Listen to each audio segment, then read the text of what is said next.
Years later, Aaron looked back with gratitude. What he once saw as a curse had become the turning point of his life. The thorn had forced him into God's arms when comfort would have kept him distant. It humbled him when pride would have ruined him. It strengthened him when ease would have weakened him. And it transformed him into a man capable of leading, loving, and living with purpose.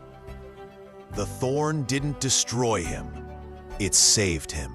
Aaron no longer begged God to remove the thorn. Instead, he thanked him for the strength it created. He realized the thorn had turned him from a boy hiding in shame into a man able to stand firm in purpose. The lust didn't define him, but the endurance did. And now that the thorn had completed its purpose, the desire slowly lost its power. Not by magic, not by sudden healing, but by transformation. Aaron finally understood the hidden truth. God doesn't remove every thorn, because some thorns are the very tools he uses to shape his warriors.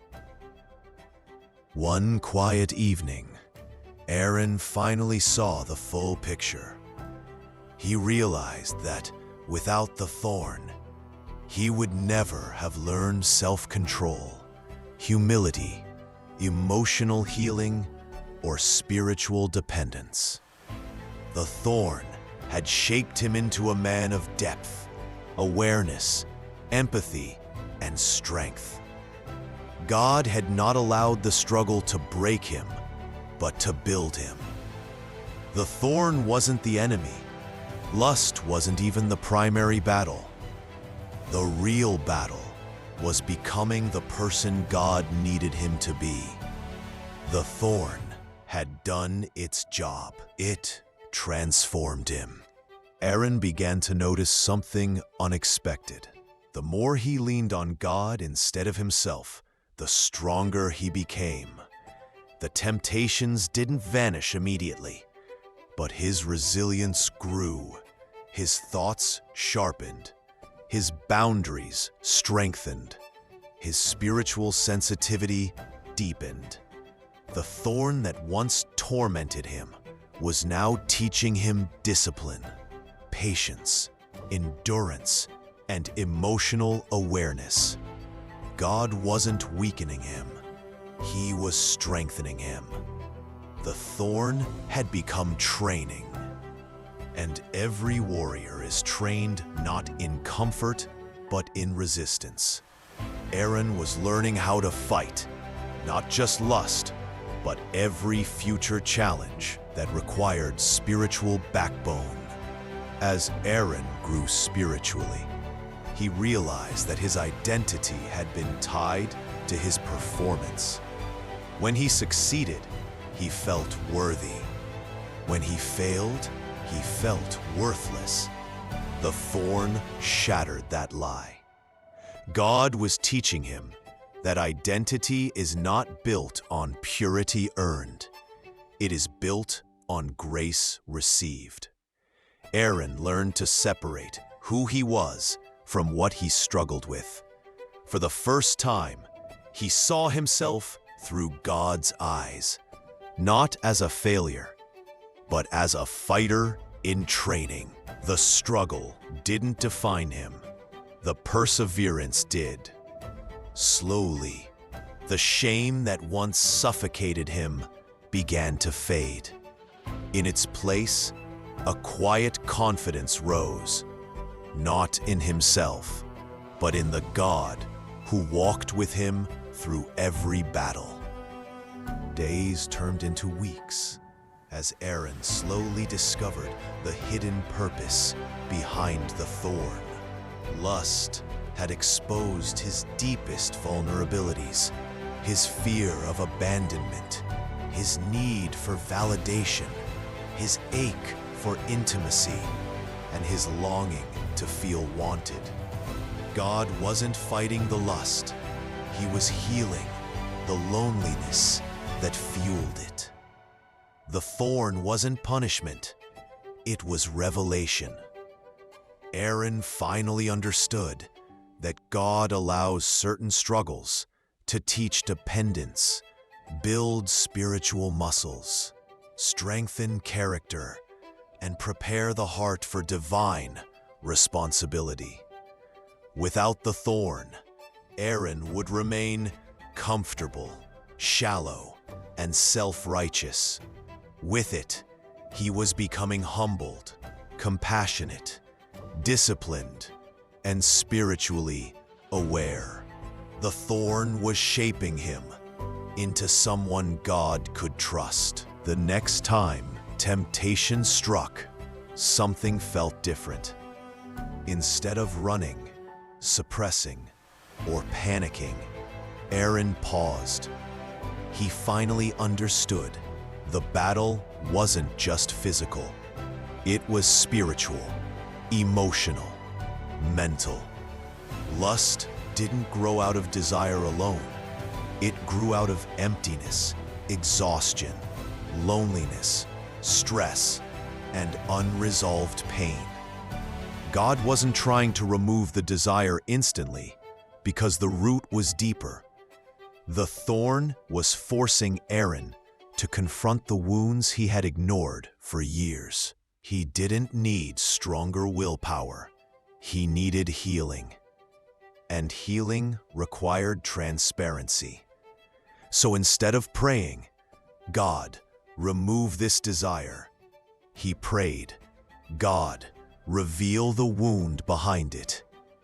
That shift changed everything. One morning, after a night of wrestling with temptation, Aaron read a passage he had skimmed over countless times. "My grace is sufficient for you, for my power is made perfect in weakness." He stared at those words, confused. How could weakness be a doorway to power? Society preached strength, self-control, flawless discipline. But God highlighted weakness as divine entry. The thorn of lust wasn't proof of spiritual failure. It was proof of spiritual opportunity. Aaron realized he had been trying to be strong on his own. But true transformation required surrender, not force. The thorn humbled him, and humility made space for grace. The moment he acknowledged his weakness honestly, a new understanding awakened. God wasn't waiting for Aaron to overcome his lust. He was waiting for Aaron to stop pretending he could do it without him. Aaron's struggle became a silent war he carried alone. No one around him knew how deep the battle went. Not his friends, not his pastor, not even the people who admired him for his spiritual strength. Lust wasn't a public enemy. It was a private prison. The more he tried to suppress it, the more aggressively it returned. Shame whispered to him at night, "You're a hypocrite." Guilt echoed, "You're unworthy." And fear told him, "God is tired of you." But Aaron didn't know something essential. Shame thrives in secrecy, but it dies in the light. God was allowing this struggle not to destroy Aaron, but to expose the fractures beneath his polished surface. Pride, self-reliance, and the illusion that holiness is earned rather than surrendered. The thorn pushed him to humility, toward honesty with himself, toward vulnerability. Aaron cried out every night for God to take the desire away. He whispered prayers that felt heavy with defeat. "Please, God, remove this from me. I can't fight anymore." But heaven seemed silent. No lightning bolt, no miracle, no sudden purity. He often wondered why God would heal others instantly, but not him. Until one night, while praying, Aaron realized something. He wasn't actually asking God for strength. He was asking God to remove the need for strength altogether. He wanted a life without resistance, without choice, without the weight of self-discipline. His prayer wasn't for purity, it was for escape. That realization cracked something inside him. God wasn't ignoring him. God was training him. Aaron had always considered himself strong, emotionally stable, disciplined, spiritual. But lust crept into his life, not like a storm, but like a gentle, comforting breeze, until it became a hurricane he couldn't escape. Every night felt like a battlefield.